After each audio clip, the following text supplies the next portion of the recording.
Well, then let's move ahead. I've got a bunch of the titles up here, if you can read the size of font. And that handout sheet has a bunch more. And I think I circled, 2/3 of the way down on the list of others, I circled the Gospel of Thomas. No, I circled early 2nd century and put a question mark there. We talked about this last week. Ehrman follows most scholars, I said, will put it in the 2nd century, but I gave you what to me is a wonderful argument for an early dating, as early as Q maybe the 50s, even before Mark. So, big discussion about that. Okay.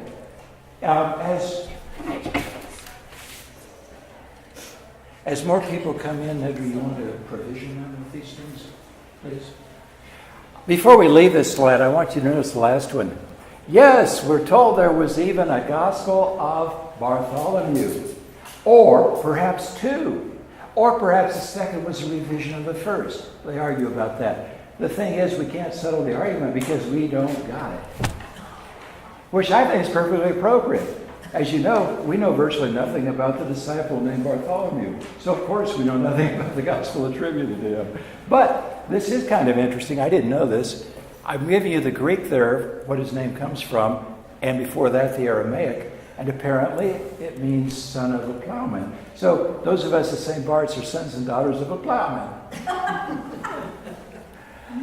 Now, I want to start by mentioning the Gospel of Peter, which he didn't write.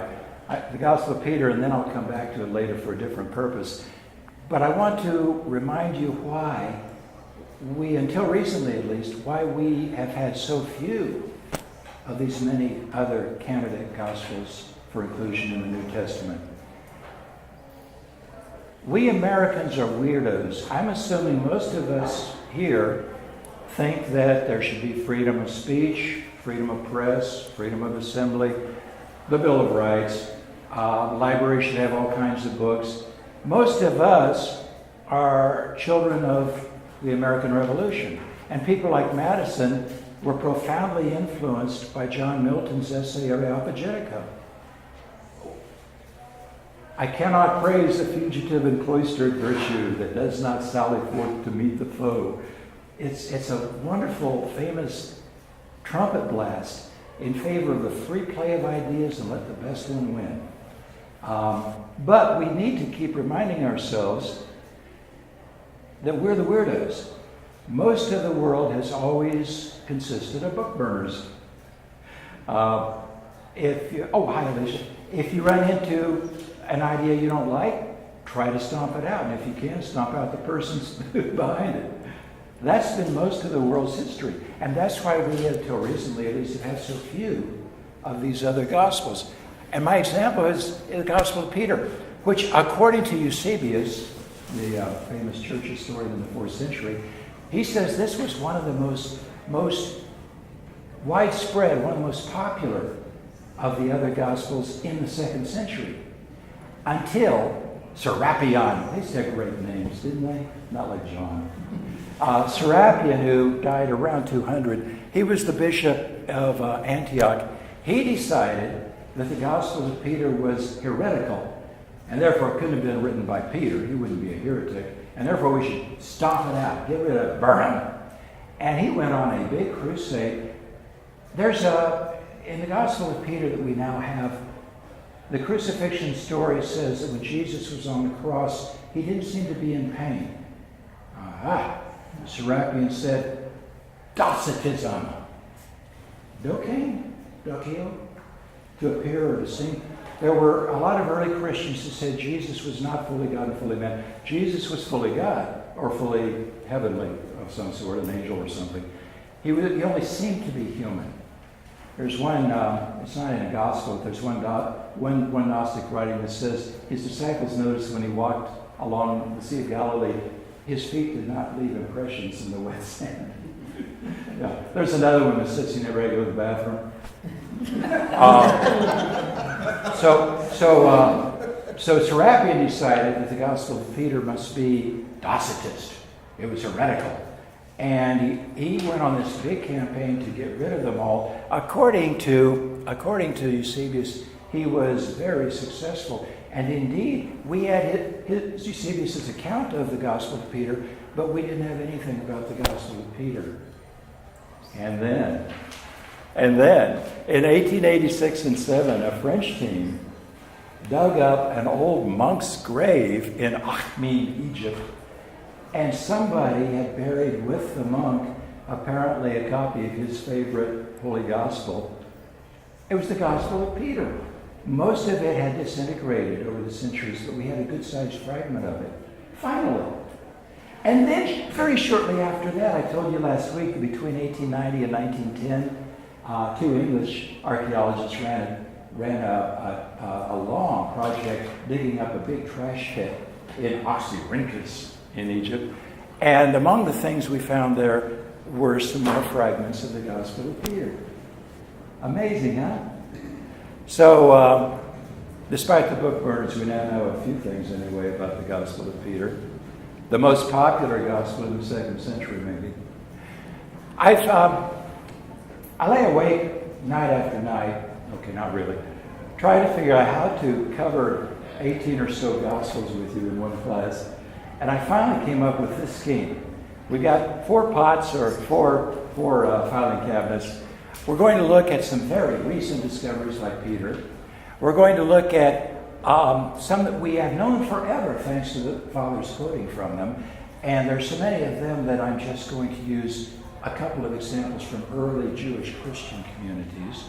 And then we're going to look at some that I had left over when I finished trying to make my pots up. They're just bizarre. They're a lot of fun. They're just crazy. And finally, a particular type, a genre called infancy gospels. That's in your staple handout. We'll look at one of those. All right? So I talked last week about the limitations of the term Gnostic. So go hear the tape if you weren't here. The first category then, very recent discoveries. Now, these are the ones I want to say something about. So I'll take them one at a time. Except last week I filled you in on Al-Hammadi. You've got Erman's page in the stapled handout. So we'll skip that today. And I mentioned Oxyrhynchus last week too, but I want to tell you a little bit more about that dig. I told you last week it was this ancient rubbish pit, but among the things besides Thomas, among the things that they dug up there, 3 Greek fragments of Thomas, they also found some more fragments from Peter, I just said. They found the Gospel of James, the Gospel of Mary, and several Gospels, fragments from Gospels that we still don't know what to call. So there's more to learn. Don't go on vacation yet. The third example, the Epistle of the Apostles, say that 10 times fast. The Epistle of the Apostles, it says Epistle in the title, and it starts off as a letter, but it actually turns into a biography, or not a biography. The risen Jesus is in, I guess it's a biography, is in dialogue with his 11 surviving disciples. And this was one of the big literary conventions with the Gnostics, because obviously it was a great setup for them to have the post-Calvary Jesus explain to his disciples what they were too stupid to figure out before Calvary. I kept trying to tell you the saving knowledge of the Gnosis, and you wouldn't pay attention to me. And you say, oh, now we will. Okay?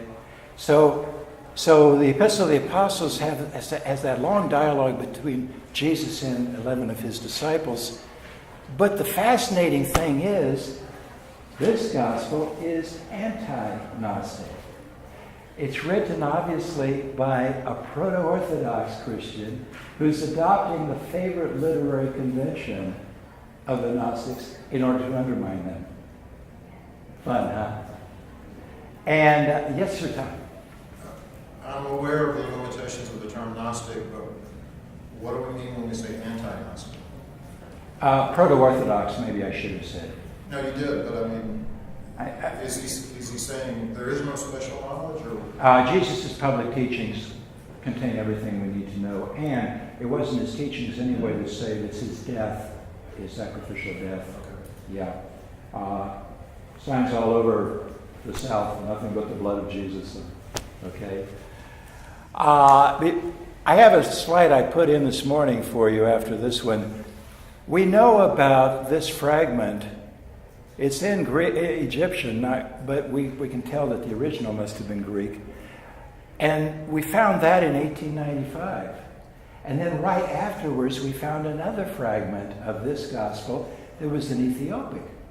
And then right after that, bang, bang, bang, we found another fragment that was in Latin. But the cool thing is, they're all papyri. I asked somebody once, how do you pronounce this word? He said, papyri. I said, oh, thank you, so you're perfectly welcome. I'm sorry. This fragment in Latin is a palimpsest. Is that a new SAT word? Here's what palimpsests look like. If you write something on papyrus, you can't reuse it. You can't erase it. It's too, But their other main kind of paper was, of course, animal skins, parchment, vellum, and they were valuable. So after you had done using, you made up an inventory of the king's royal palace in Atlanta. After you got done using it for that purpose, you would scrape off the ink. You couldn't get all of it off, but you would scrape off some of it, and then you would turn the page 90 degrees and reuse it. And a lot of our really valuable documents from early Christianity are palimpsests. They are, we have the technology now to lift from below the second piece of writing what was originally there. And for instance, we find something like the Epistle to the Apostles. It looks like it's Greek underneath. This was Greek underneath, and I don't know, Arabic? I don't know, on top. It's just an example I wanted to show for you. All right. Another example from the list I gave you of recent discoveries is Papyrus Egerton II, which has a second name, the Unknown Gospel. We haven't decided on a convention yet. Egerton was the name of the British guy, the Englishman who funded the purchase. The British Museum in 1935, I had a chance to buy a huge huge collection of ancient papyri from Egypt.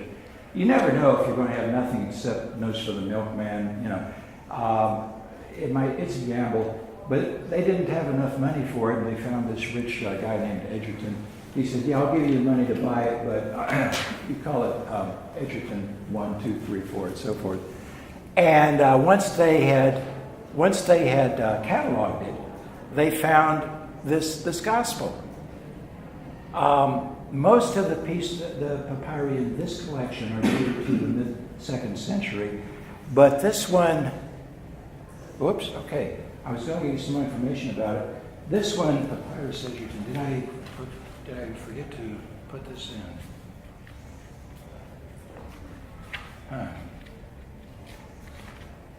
Oh, here we go. All right.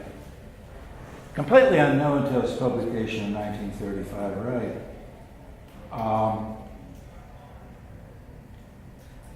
Yeah, and it does some weird things. It takes some of Jesus's canonical sayings, some of his miracles, and turns them into biographical events. For example, Jesus on the bank of the Jordan River sows some seed, and it comes up immediately 120% and all that. We know that story is a parable. In the Gospel of Egerton, too, it's turned into one of similar stories like that, of the events in his biography. Interesting. Okay. The next one I had there was the Gospel of the Savior. This was also in a bunch of papyri that the British Museum got hold of in 1967, but even though they had done a cursory examination, they hadn't done a thoroughgoing analysis of it. And in 1991, a scholar named Paul Mirecki got permission to spend a couple of days going through this stuff, and he found this unknown gospel. So 1991 means this qualifies as our most recent find. even more recent than the Gospel of Judas, which we'll talk about next week. The original, we think, was in Greek, and again, probably 2nd century, but this particular papyrus is dated at the 6th or 7th century, and it's not in Greek, it's in Coptic again. Ned and I have a new church in our neighborhood, just put up their sign, the American Coptic Orthodox Church. Okay. Maybe we'll meet there next week. Field trip. And there are some interesting changes from the story we know. For example, Jesus does not ask God the Father to remove the cup from him. Nevertheless, not my will, but yours be done. In the Garden of Gethsemane, instead, Jesus in a vision is transported to the throne room of God, and he puts the question directly to the guy on the throne. Interesting, huh? There are also a couple of things in this gospel we don't have in any of our canonical writings. Jesus, approaching the cross, speaks to it. Isn't that cool? I will mount you, O cross, I will be hung upon you. Pretty wild. Gospel of the Savior, 1991, we found this one. And then my second category, my second filing cabinet I told you we would use, is some that we've known about forever, thanks to the Church Fathers, but we didn't understand what we were looking at. You know that wonderful story about, where is it, Acts? Who is it who's transported in the Spirit to a road in the Sinai or something? Here comes a chariot with the servant of the Candace, the queen of Ethiopia. Philip, thank you. And Philip is standing there trying to figure out why he was told to stand here a while. Here comes this chariot, and this guy's reading from Isaiah. So Philip runs over there and says, "Excuse me, do you understand what you're reading?" What's the famous answer? How can I unless someone... Yeah. Well, we had the Church Fathers quote extensively from non-canonical writings in order to make fun of those people, in order to badmouth what they're saying, in order to denounce them as heretics and fake Christians. And for most of the last 2 millennia, we assumed, well, the Church Fathers, they must be right. And so we did the same thing. We took the same attitude that the Church Fathers did. The attitude you get in one of my heroes, Rowan Williams, who in 2006 said these non-canonical Gospels are from the more eccentric fringes of the early church. And I put it in red because this is the most important thing I probably have to share with you in all 4 weeks. Remember when we were kids and we would play with kaleidoscopes? And you turn the barrel slowly, and all of a sudden a whole new pattern would be there for your eyeball. Something like that has happened in New Testament scholarship in the last 70 years. We had looked at all of this material quoted by the Church Fathers and said, yeah, they're silly heretics. And finally we realized, wait a minute, what we have here is actually wonderful evidence of the civil war that was going on in earliest Christianity. Lots of different kinds of Christianity.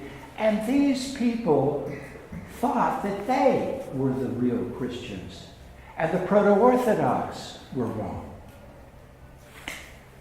And once we did that kaleidoscope moment, we went back and reread the Church Fathers and all the quotations in a whole different light. Pretty cool, huh? All right. So I want to talk about, here I have 4, but I'll talk about 3 of these 4. You know, of course, that the first Christians were all Jewish.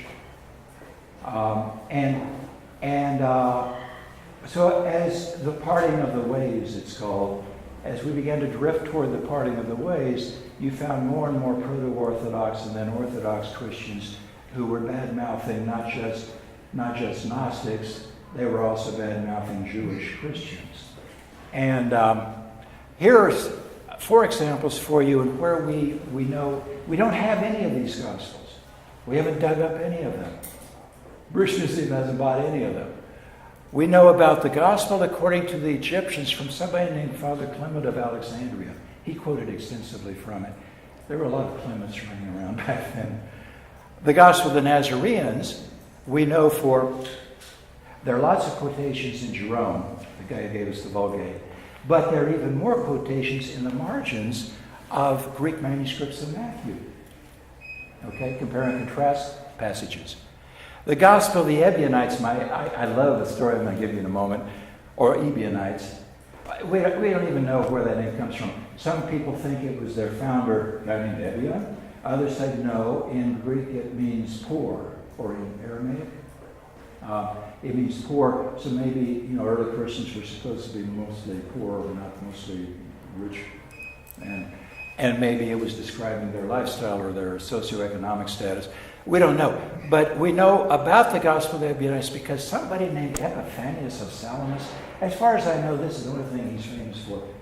Only thing he's known for. He quotes extensively from it. And fourth example, the Gospel according to the Hebrews. We have a lot of people associated with Alexandria who give us quotations from that. So let me tell you very briefly something about the three of these four.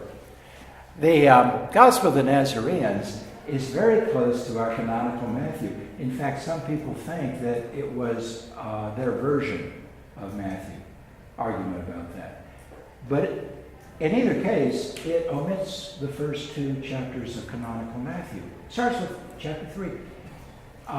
It's not a fragment. That's what it starts with. Any idea why?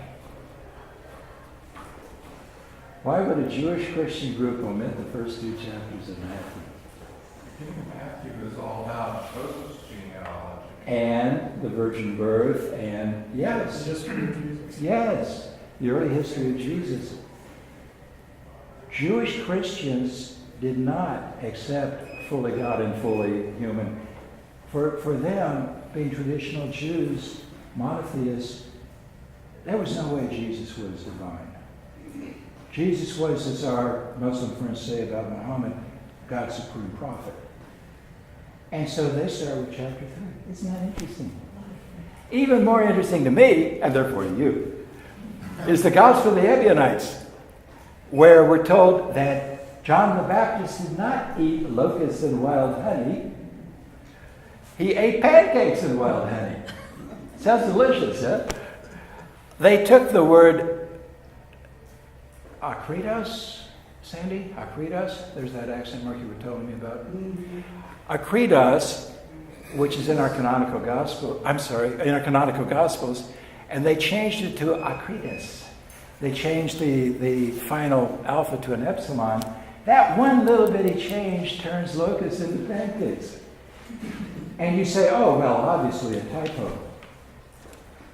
No. They were doctrinaire vegetarians. They believed that Christ's sacrifice had put an end to all animal sacrifice, including locusts. Pretty wild, huh?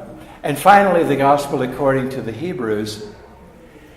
The only thing I've noticed about this one, the fragments we got that I found interesting, at the Last Supper, Jesus' half-brother or brother or cousin, whatever he was, James announces to the assembled group that he was not going to eat it again until he had seen his risen brother.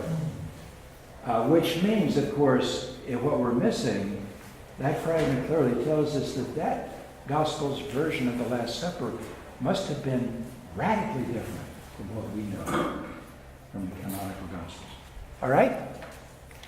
And then, yeah, I don't mean to add something too off topic, but in Matthew and Luke, the other two Christmas stories, and they're, in my mind, dramatically different. Yeah.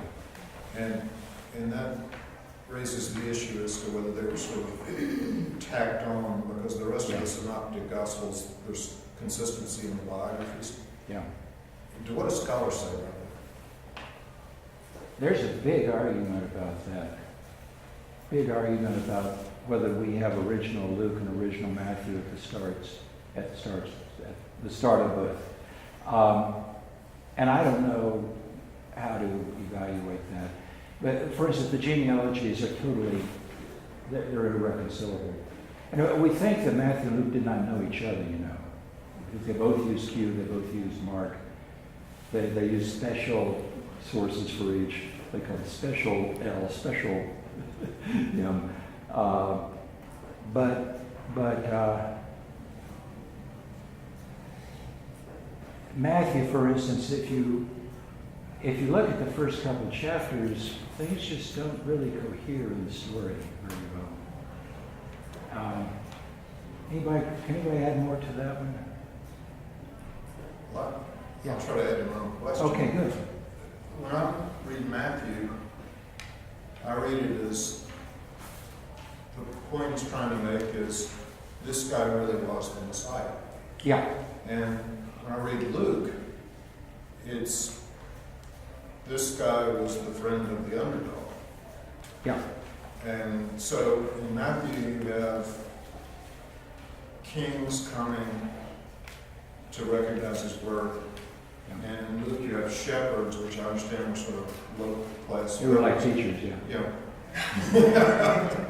So Matthew's sometimes called, well, it is very much a Jewish community that produces it. If two people can't get along, pick one of them and blame him and treat him as you would a tax collector or a Gentile. Actually, Jesus is quoted saying it's a Gentile or a tax collector. And Luke is often called the social gospel. That's where, as you say, you find look at the Beatitudes.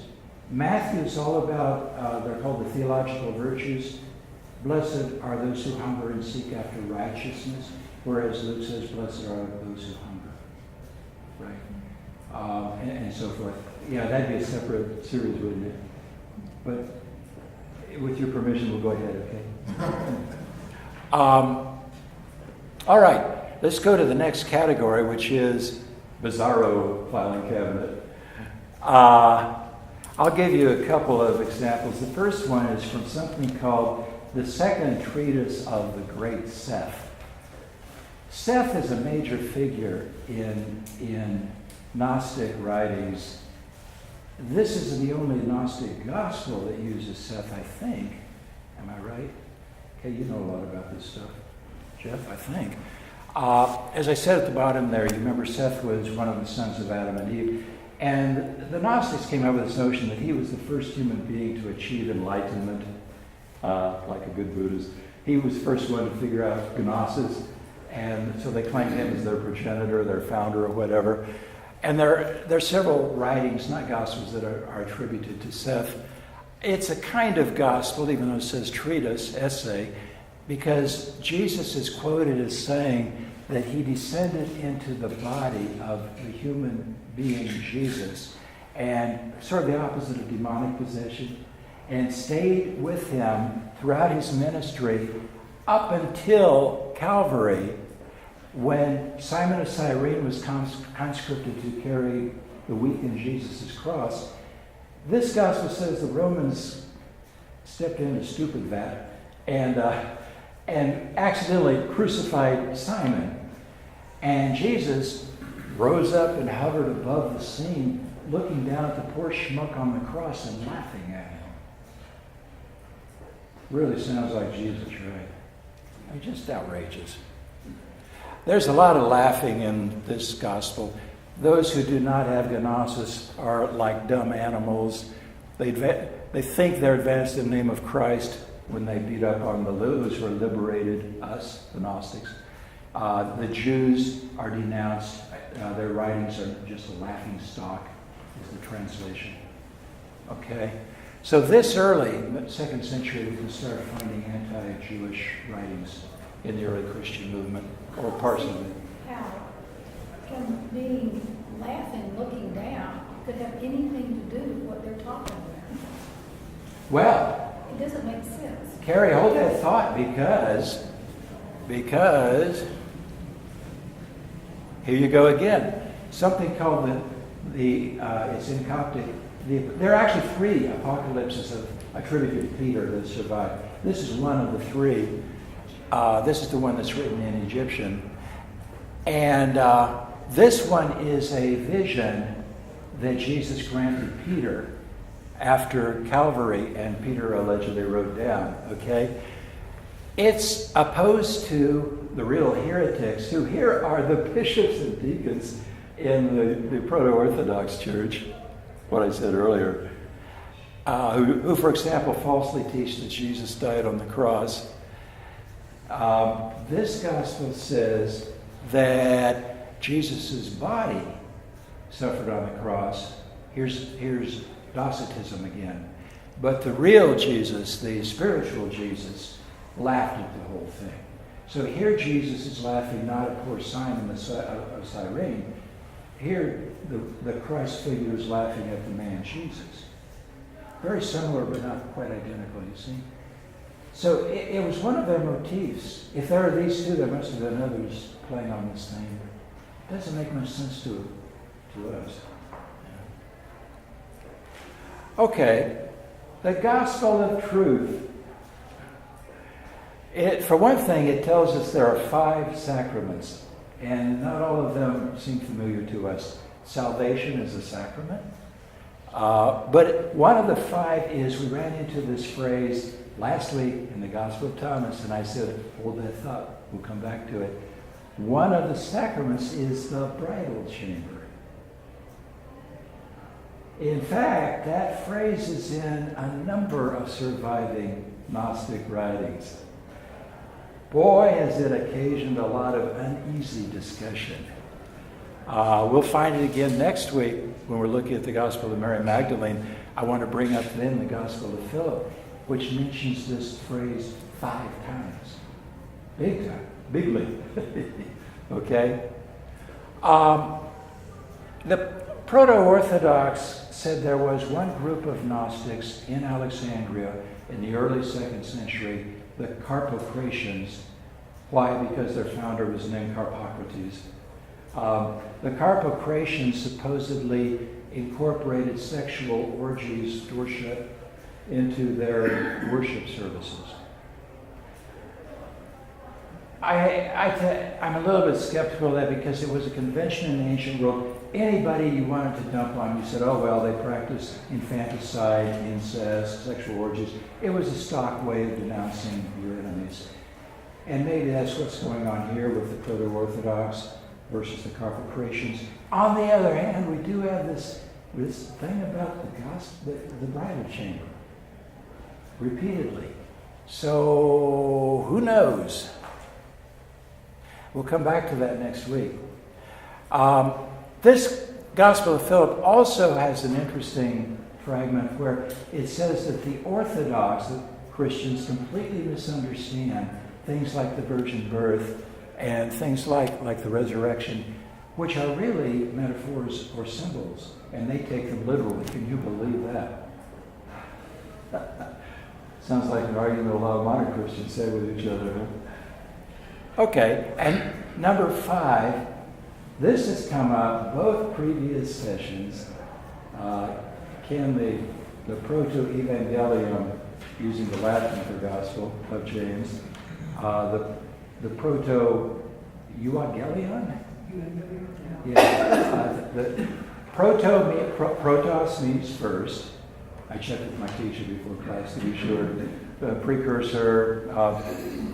We've been talking about the Proto-Orthodox, the group of Christians that eventually became mainstream, became Orthodox. Well, this is called the Proto-Gospel, written by supposedly James, because it's not really a biography of Jesus, it's a biography about his ancestor Mary. And it's really pretty weird. Lots of legendary stories about her parents and so forth. For instance, she gives birth to Jesus not in the stable of an inn, but in a cave. All right? And I want somebody to volunteer to read this part that I pulled out for you. Who wants to read this? Can you read it? Thank you. The midwife went in and said to Mary, "Brace yourself, for no small controversy concerning you." Then Salome inserted her finger in order to examine her condition, and she cried out, "Woe to me for my sin and faithlessness!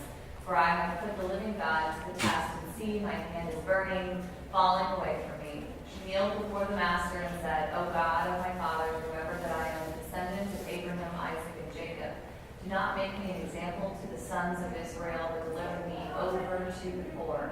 For you know, O Master, that I have performed my services in your name and have received my wages from you."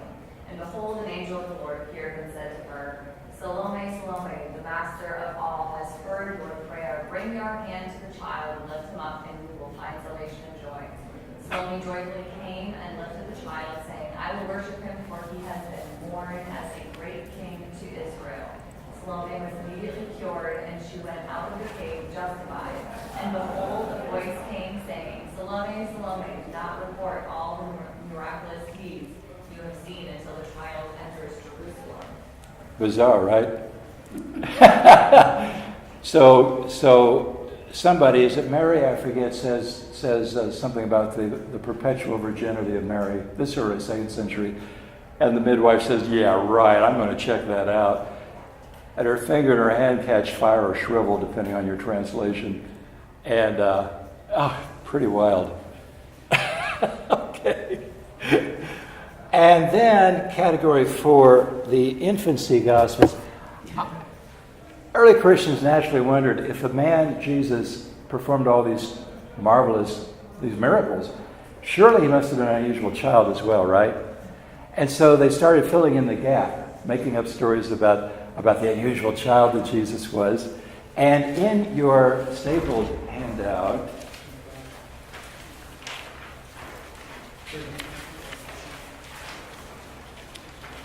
towards the back, what page does page 7? Oh, you know what? I don't have a copy. John, you have an extra? You want an extra? Andrew, do we give?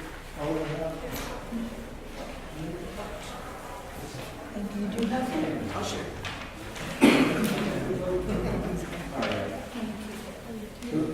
Virginia. Okay, page 7. Someone said it. Remember, some of these are not stapled in order. The infancy Gospel of Thomas. We've only got 5 minutes or so. Let's look at chapter 2, the excerpt from chapter 2. Who wants to read this one? Okay, John. When this child Jesus was 5 years old, he was playing by the floor of the stream. And he gathered the flowing waters into pools and made them immediately pure. These things he ordered simply by speaking a word. He then made some soft mud and fashioned 12 sparrows from it. It was the Sabbath when he did this. A number of other children were also playing with him. But when a certain Jew saw what Jesus had done while playing on the Sabbath, he left right away and reported to his father Joseph, "Look, your child at the stream has taken mud and formed 12 sparrows. He has profaned the Sabbath." When Joseph came to the place and saw what had happened, he cried out to him, "Why are you doing what is forbidden on the Sabbath?" But Jesus clapped his hands and cried to the sparrows, "Be gone." And the sparrows took flight and went off chirping. When the Jews saw this, they were amazed, and they went away and reported to their leaders what they had seen Jesus do. Yeah. I just think about his playmates. Oh, look at number 4. I don't have my glasses. Oh, you don't have your glasses. Number 4, somebody? Yeah, Jeff. Somewhat later, he was going through the village, and a child ran up and banged into his shoulder. Jesus was aggravated and said to him, "You will go no further on your way." And right away the child fell down and died. Some of those who saw what happened said, "Where was this child born? For everything he says is indeed accomplished." The parents of the dead child came to Joseph and blamed him, saying, "Since you have such a child, you cannot live with us in the village. Or teach him to bless and not to curse." for he is killing our children. Later, we're told that they wouldn't let their children play with Jesus anymore, so he got lonely and was in the corner by himself. My favorite, you can take this home with you and read the rest of them during TV commercials. My favorite is number 13 because I'm a woodworker. How many times I wished I had the boy Jesus in my wood shop.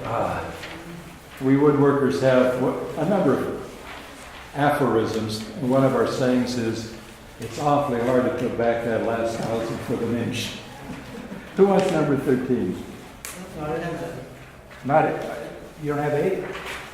So some of them The are. rest of us, Some of them are out of sequence. Some page. You don't have is it. it page 8? You don't have it. Here you go. I want to make that. Here, take this one. You might not have it. All right. Do you want it read? Yeah, Virginia. Now his father was a carpenter, and at that time he used to make plows and yokes. He received an order from a certain rich man to make a bed. But when the measurement for one of the beautiful crossbeams came out too short, he did not know what to do. The child Jesus said to his father Joseph, place the 2 pieces of wood on the floor and line them up from the middle to one end. Joseph did just as the child said. Then Jesus stood at the other end, grabbed the shorter board, and stretched it out to make it the same length as the other. His father Joseph saw what he had done and was amazed. He embraced the child and gave him a kiss and said, I'm blessed that God has given me this child. No kidding. I wish I had him in my shop. Yeah. Okay, and you can play with the rest of them. Next week we're going to look at the secret Gospel of Mark, and we'll come back to that bridal chamber question. And we're going to look at the Gospel of Mary, and we'll look at the Gospel of Judas, and that will wrap up the marathon. So, any final comments? We have 2 minutes, I think. Anybody? Thank you. Thank you. Is there also an infancy gospel of James? There are. Or is that just another name? There are several infancy gospels, but this is the one I like because of the workshop and the little play. Thank you so much. You will see This it was in all the strange.